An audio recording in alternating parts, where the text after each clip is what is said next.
सभी विद्यार्थियों का एक बार फिर से स्वागत है। विद्यार्थियों, समाकलन के अंदर आज हमारा दूसरा वीडियो लेक्चर है और आज हम अवकलन को समाकलन से रिलेटेड करेंगे।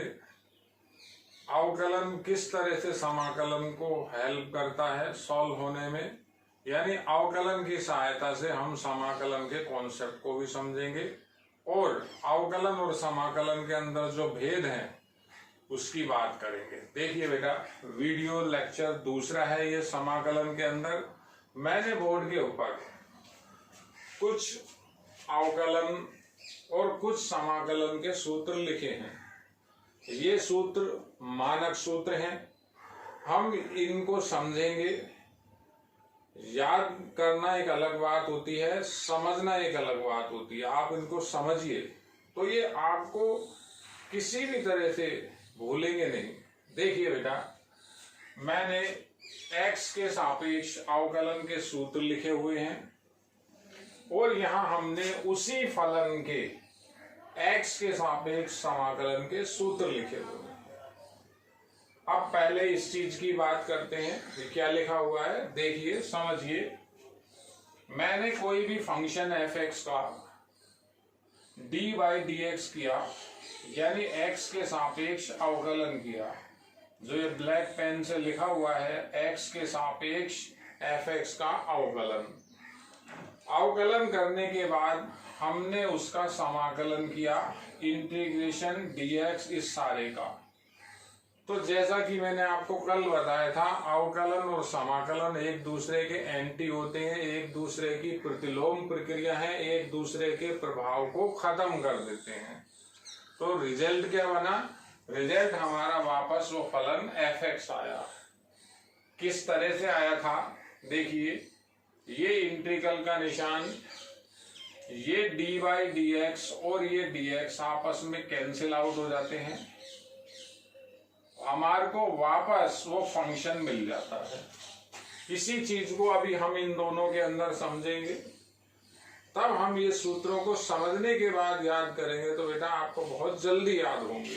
दूसरे मैंने क्या किया हुआ है, ब्लू पेन से लिखा हुआ है, किसी भी फंक्शन का f(x) का x के सापेक्ष समाकलन, उसके बाद dy/dx है सारे का। तो क्या होगा, dy/dx इंटीग्रेशन और ये dx फिर कैंसिल हो जाएंगे, वापस वो फंक्शन बचेगा।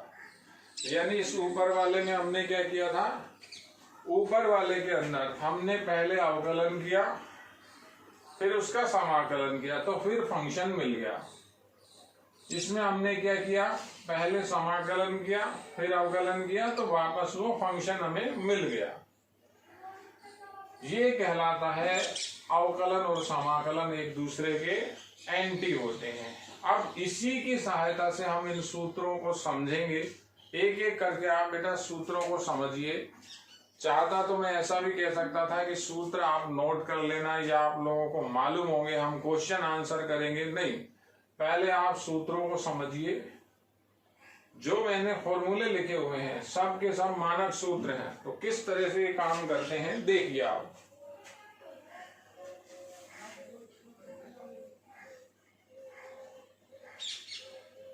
देखिए, पहला फॉर्मूला है आपका, यहाँ अवकलन का सूत्र लिखा हुआ है, इसकी बात करते हैं। dy/dx x की पावर n क्या होता है, पावर बाहर आ जाती है और पावर 1 कम हो जाती है। x के सापेक्ष x के ही फलन की बात हो रही है। वहां पर हमने किस तरह से फॉर्मूला बना रखा है, x की पावर n का जब हम इंटीग्रेशन करते हैं, x की पावर n का अवकलन x की पावर n का जब समाकलन करेंगे तो पावर 1 और ऐड हो जाएगी और उसी से हम डिवाइड कर लेंगे। अब समझिए, मेरे पास ये फंक्शन बना, अगर मैं इस फंक्शन का dy/dx करता हूं, dy/dx इसका करें x की पावर n+1/n+1+c का, तो मुझे जो रिजल्ट है इसका मैं अगर अवकलन करता हूं तो मुझे ये फलन मिलेगा x की पावर n। कैसे मिलेगा देखिए, dy/dx अलग अलग करेंगे पहले आप, x की power n+1 and dy dx of c का अवकलन। तो c का अवकलन 0 हुआ। इस अवकलन को कैसे करेंगे, कांस्टेंट है ये तो पावर बाहर आ जाएगी n+1, ये कांस्टेंट ऐसा ही लिखा हुआ है नीचे n+1, और पावर एक और कम हो जाएगी n+1 -1 करेंगे तो n हो जाएगा, ये कैंसिल हो गया, x की पावर n आ गई। देखिए आप इसी तरह से देखिए आप a की पावर x का हम जब अवकलन करते हैं तो रिजल्ट हमारा ये रहा, और a की पावर x का समाकलन किया तो रिजल्ट हमारा ये आता है। अब इस रिजल्ट का अगर मैं समाकलन करता हूं, रिजल्ट का समाकलन कैसे, a की पावर x, इस रिजल्ट का क्या करें हम, एक बार अवकलन करते हैं। देखिए रिजल्ट का अवकलन किया,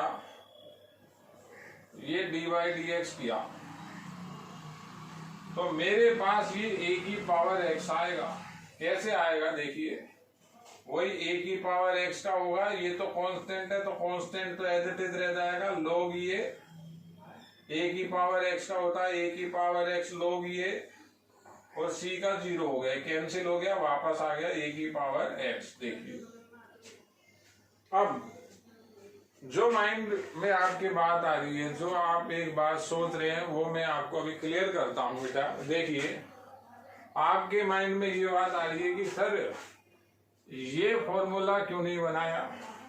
देखिए बात को एक बार आप दोबारा समझिए, मैंने जितने भी मानक सूत्र बनाए हुए हैं,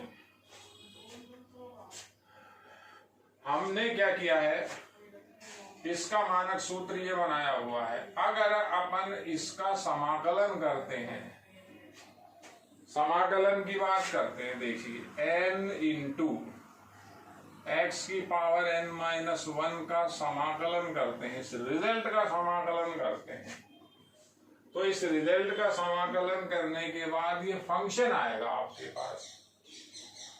फंक्शन कैसे आएगा समझिए, समाकलन से जो भी कांस्टेंट होता है बाहर आ जाएगा, x की पावर n-1 dx हो जाएगा।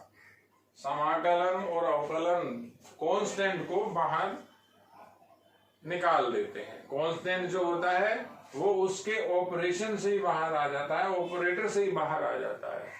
अब ये फॉर्मूला लगाएंगे, तो फॉर्मूला लगाएं किस तरह से, n फॉर्मूला क्या कहता है, पावर एक और ऐड कीजिए, x की पावर n है तो n+1 हो जाएगी, n-1 थी n+1 हो गई, नीचे उसी से डिवाइड हो गया, और एक इंटीग्रल कांस्टेंट और आ गया। ये नीचे n लिखा हुआ, ये n लिखा हुआ, ये n से n कैंसिल, क्या आया, x की पावर n+c।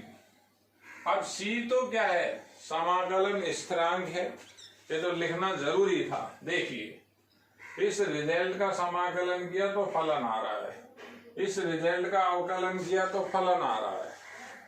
अब कैसे सूत्रों को समझेंगे, बहुत सिंपल काम है, बिल्कुल आसान है। सूत्रों को मैं आपको समझाता हूं 1 बाय 1 करके। आप ये मानक सूत्र अभी कुछ ही लिखे हुए हैं, कुछ ही मानक सूत्रों को समझिए, वही सारे सूत्र ले लें। जैसे ये फॉर्मूला है आपका, अवकलन के अंदर है,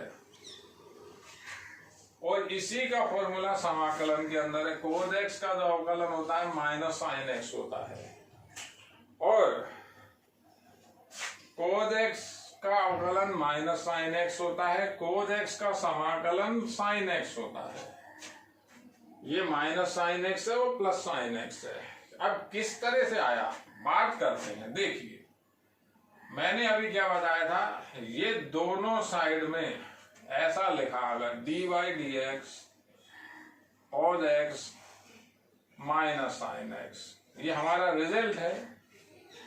अगर मैं दोनों तरफ समाकलन लेता हूं, तो समाकलन लिया dy dx cos x dx, ये माइनस बाहर आ जाएगा sin x dx।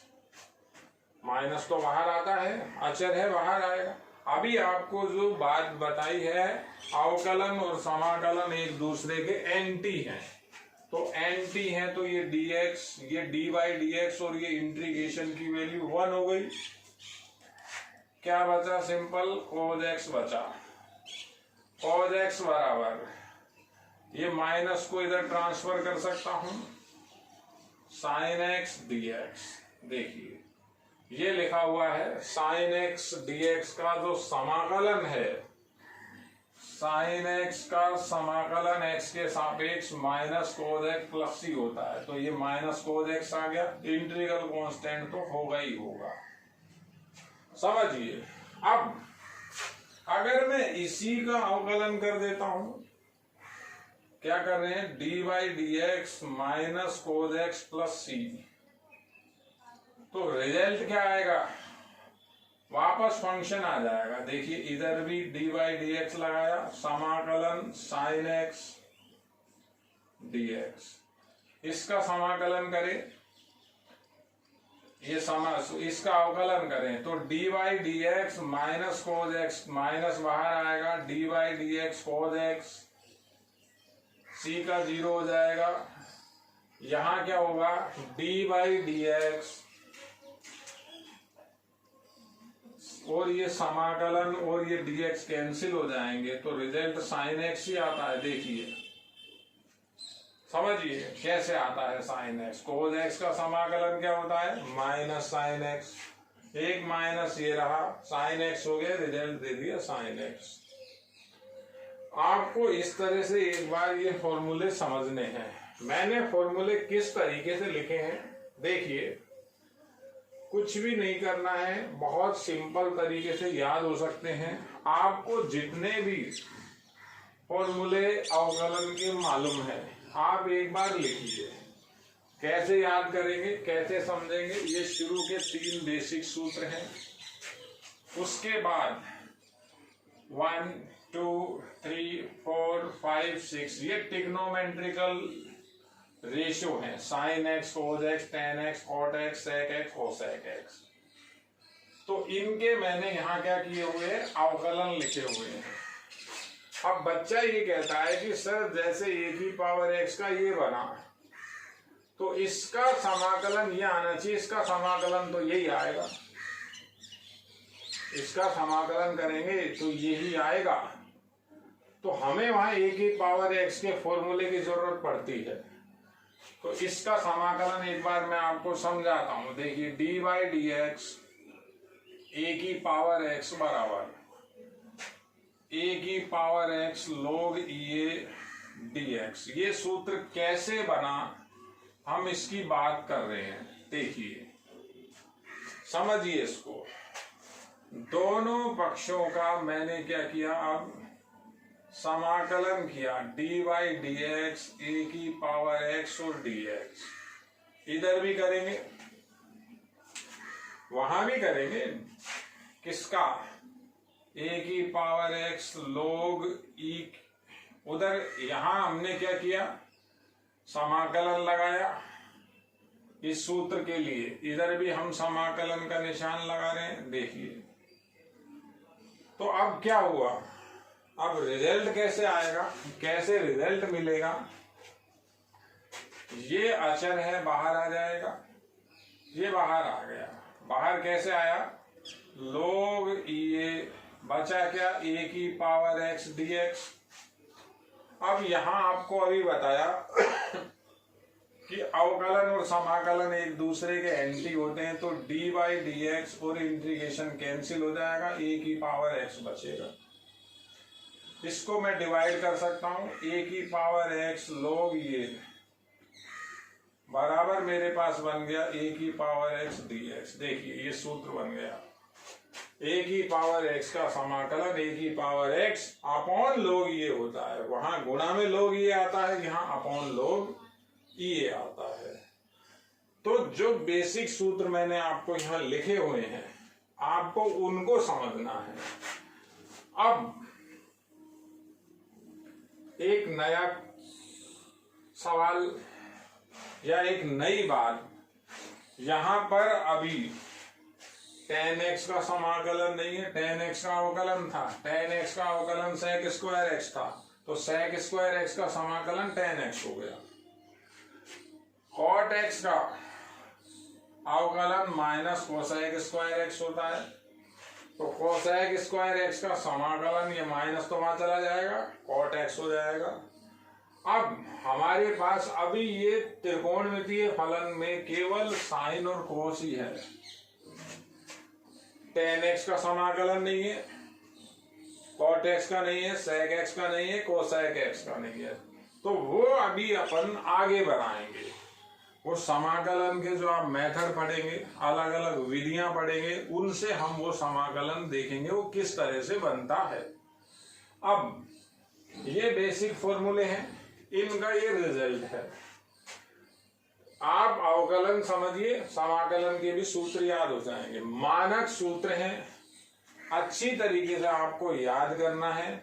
और एक बात खास तौर से ध्यान रखनी है कि जब लिमिट ना हो तो वो समाकलन अनिश्चित समाकलन होता है, अनिश्चित समाकलन है तो इंटीग्रल कांस्टेंट आपको लगाना है। इसी तरह से हम थोड़ा सा आगे के 2-3 सूत्र और देखते हैं, उसके बाद मैं आपको अवकलन और समाकलन के अंदर जो डिफरेंस क्या है उसको बताता हूं। ये सूत्र आपको बुक में भी मिलेंगे, इन्हें आप एक ही पेज पे लिखिए, एक साइड अवकलन एक साइड समाकलन, और पेज वाइज आप लिखिए, तो दोनों तरीके से आपको देखने में दिक्कत नहीं आएगी, याद भी आसानी से होंगे। ऐसे ही बात करते हैं आगे, 1-2 फॉर्मूले और हैं, पहले उनकी बात कर लेते हैं, फिर अपन आगे चलते हैं इस टॉपिक के। देखिए आगे का सूत्र है बेटा, d/dx अगर हम साइन इनवर्स x का करते हैं, हमारे पास रिजल्ट आता है √1 - x²। तो अब इसे समझिए आप। अब अगर मैं इस फंक्शन का समाकलन करता हूं, इस फंक्शन का समाकलन करता हूं, तो ये रिजल्ट आ जाएगा, यानी उस समाकलन का मान क्या आएगा, समाकलन किसका करना है, 1/1 - x² का, x के सापेक्ष, तो रिजल्ट क्या आएगा, साइन इनवर्स x और एक इंटीग्रल कांस्टेंट c। देखिए ऐसे ये इनवर्स ट्रिग्नोमेट्री के आपके 6 फॉर्मूले हैं, ये बहुत आसान है याद करने में। 2-2 के पेयर में, एक पॉजिटिव एक नेगेटिव, एक पॉजिटिव एक नेगेटिव, इनको लिख लेते हैं एक बार। ऐसे ही अगला फॉर्मूला है d/dx cos इनवर्स x, आपको बता रखा है -√1 - x²।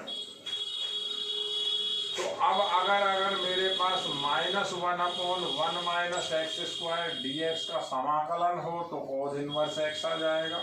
देखिए इसी तरह से d/dx मेरे पास tan इनवर्स x का भी है, 1/1 + x²। अब अगर अपन वही 1/1 + x² का x के सापेक्ष समाकलन करें तो result tan inverse x + c आएगा।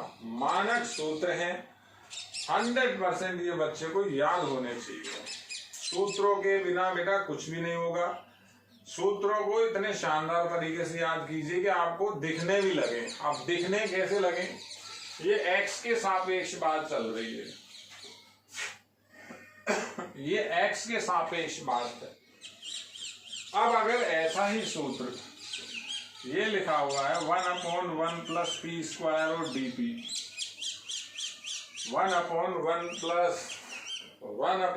+ p² + dp, तो अब रटंत नहीं करना है कोई भी काम, इसका मान आएगा tan इनवर्स p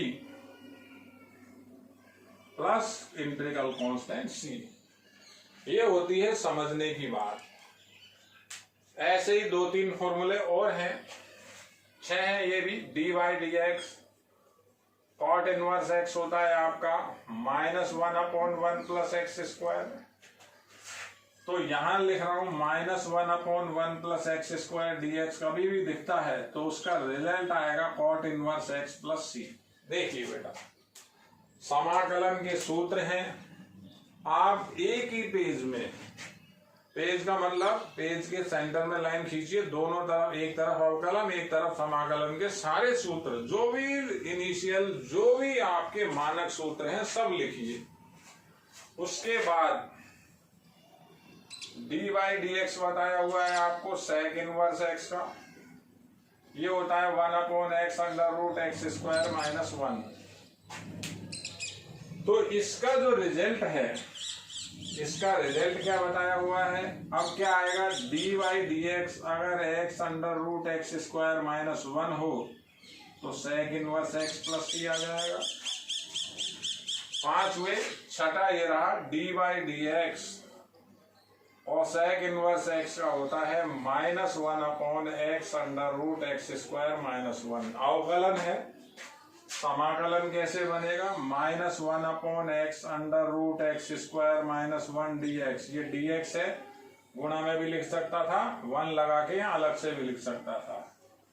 ये आएगा cos inverse x plus c। तो ये बात है मानक सूत्रों की। एक बार आप इन्हें या तो बुक से नोट कीजिए या इस वीडियो से नोट कीजिए, ये मस्त है, इनके बिना हमारा काम नहीं चलेगा। अब हम अवकलन की आगे बात करते हैं। अवकलन समाकलन को कैसे हेल्प करता है, अवकलन और समाकलन के अंदर कितनी मुश्किल आती है, अवकलन क्यों आसान होता है, समाकलन क्यों कठिन होता है, इस बात को देखते हैं। और इस वीडियो को आप अच्छी तरीके से देखिए बेटा, ये सबसे काम का वीडियो है। देखिए, अब मैं आपको बताता हूं कि अवकलन क्यों आसान है, समाकलन क्यों मुश्किल है। मुश्किल चीज के ही ज्यादा नंबर होते हैं, इसीलिए समाकलन का वेटेज बहुत ज्यादा है। अवकलन अच्छे से आता है, समाकलन कर पाएंगे। देखिए, अब हमारे पास अब जो मेन बात आती है, मानक सूत्रों के बाद अब हम बात करते हैं अवकलन और समाकलन की। अभी मैं कंबाइंड बात कर रहा हूं।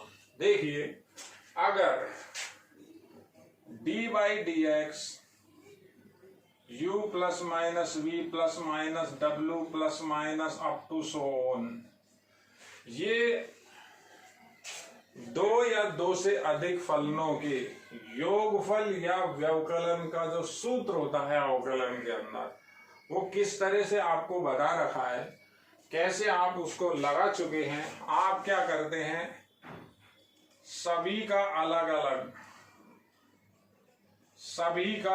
अलग x के सापेक्ष समाकलन कर देते हैं। u v w सभी के सभी x के फलन हैं। पहली बात तो ये समझ लीजिए, सारे के सारे x के फंक्शन हैं।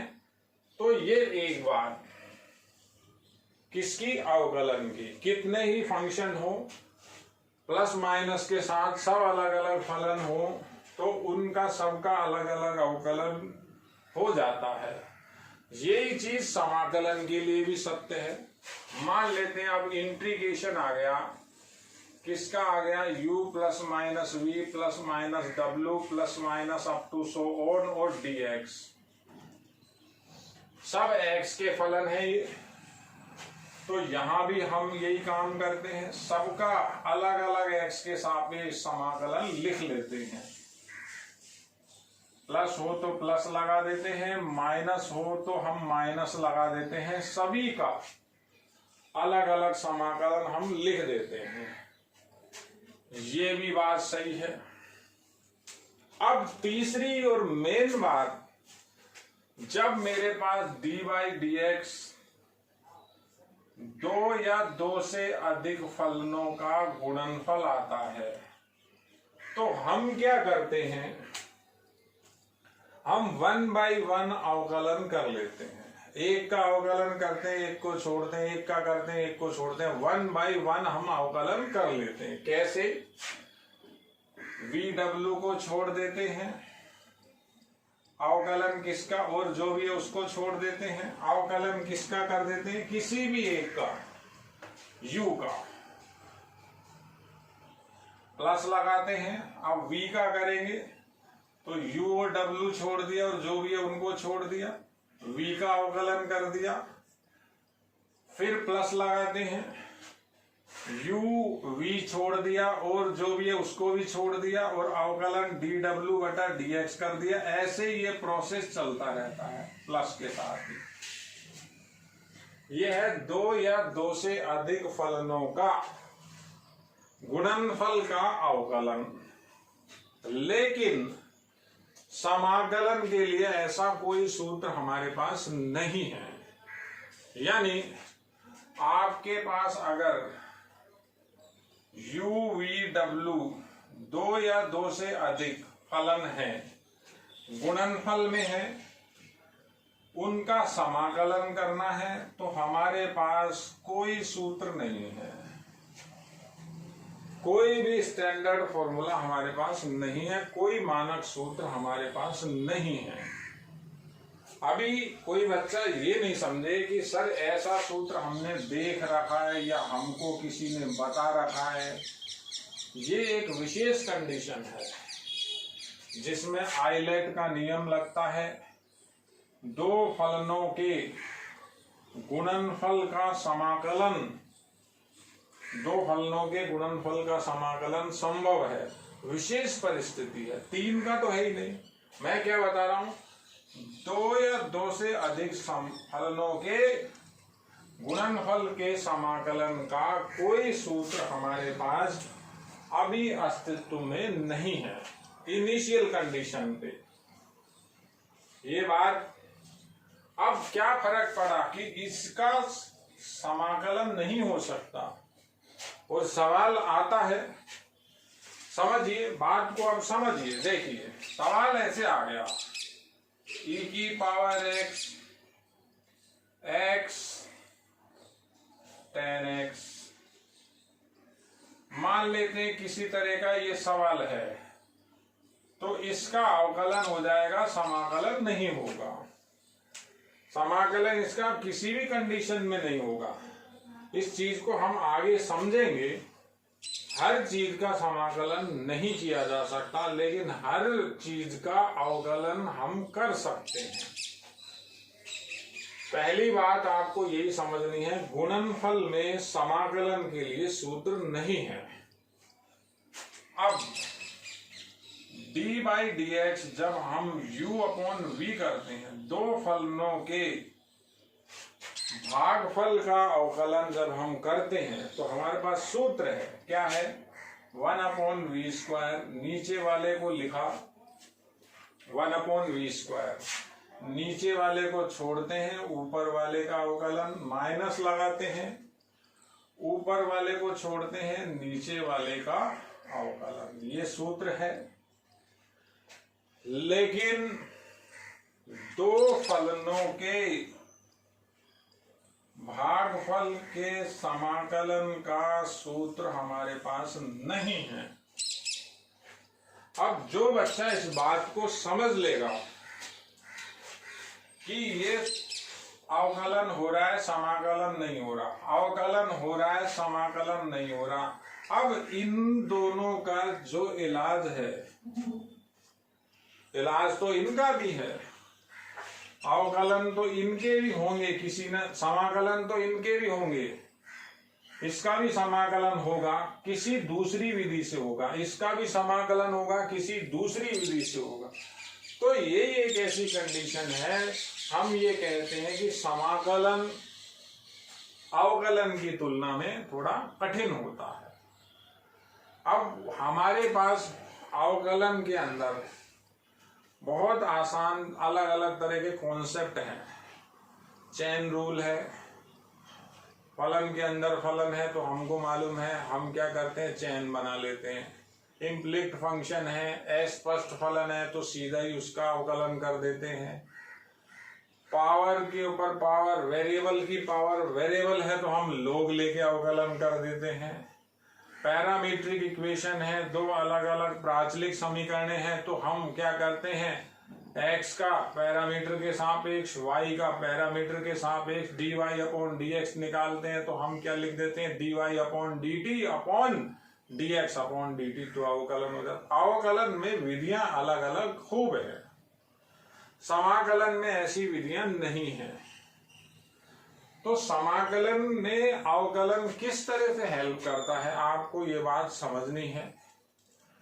मैं यहां तक आपको अभी बेसिक ही बता रहा हूं, मैंने आपको अभी कोई क्वेश्चन नहीं कराया, केवल आपको अभी समाकलन की बेसिक नॉलेज बताई है, बेसिक सूत्र हैं हमारे पास। केवल ये एक ही सूत्र है समाकलन करने के लिए, मेरे पास केवल एक ये सूत्र है।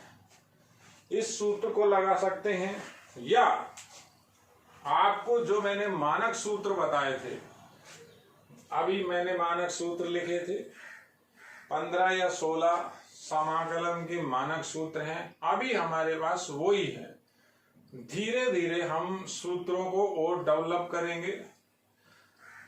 ऐसा नहीं है कि मैं आपको सूत्र सीधा कि बेटा ये सूत्र होता है इसे याद कर लेना, ऐसा नहीं। सूत्रों का सत्यापन भी पूछा जाता है, सूत्रों को हमको समझना है, हमें समाकलन की विधियों को देखना है।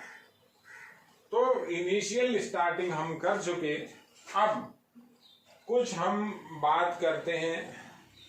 जो मेन बात है वो आपको मैं 2-3 चीजें और हैं उनसे परिचित कराता हूं। देखिए, बहुत समझ की बात है, थोड़ा सा आपको ये चीजें समझनी है। मैं आज जो बात करूंगा आपसे, मैं केवल एक ही फॉर्मूले पे चर्चा करूंगा, उस फॉर्मूले को समझना है आपको। मेरे पास फॉर्मूला है x की पावर n dx, x की power n+1 upon n+1 plus c। हम इसकी एक थोड़ी सी चर्चा कर लेते हैं, इसके ऊपर हम थोड़ा सा फोकस डाल लेते हैं। फॉर्मूले याद नहीं करने हैं बेटा, फॉर्मूलों को समझना है, उनको अप्लाई करना है। देखिए कैसे काम करता है ये सूत्र, मैं इसको आपको अलग अलग तरीके से समझाऊंगा। हमारा एक ही टारगेट है आज, इस सूत्र को आप किस तरह से पकड़ पाते हैं। देखिए बहुत इंपॉर्टेंट है ये। देखिए पहले इसी पे क्वेश्चन लिख रहा हूं मैं। पहला क्वेश्चन है x² dx, बहुत सिंपल क्वेश्चन है। आई के बराबर हम हर सवाल को मान के चलेंगे। आई फॉर इंटीग्रेशन, यानी जब भी इक्वेशन लिखते हैं 2 साइड होती हैं। तो अब बात करें तो सिंपल सा रिजल्ट आ गया x³ + c, बिल्कुल सिंपल है। अब यहां अगले सवाल की बात करते हैं। देखिए ऐसा लिखा हुआ है x² dp। अब समझिए ये भी आई बराबर है, तो इसमें और इसमें आपको डिफरेंस समझना है। सवालों का डिफरेंस जब तक बच्चा समझेगा नहीं, ऐसा नहीं है कि हर बार फॉर्मूले लग जाते हैं, फॉर्मूलों को अप्लाई करना आना चाहिए। इसके अंदर हम p के सापेक्ष समाकलन कर रहे हैं। अब जो p का फलन नहीं है तो समाकलन से बाहर जाता है, वो x के सापेक्ष x का ही फलन था, हमने मानक सूत्र लगा दिया। यहां क्या करेंगे, x² बाहर चला जाएगा, dp बच जाएगा। अब dp का समाकलन p होता है, घटना नहीं है। देखिए समझिए, dp का समाकलन dp बराबर होता है p + c। ऐसे ही dk बराबर होता है k + c, ऐसे ही dx बराबर होता है x + c। अब ये है क्या, इसे मेन तो यही समझिए आप।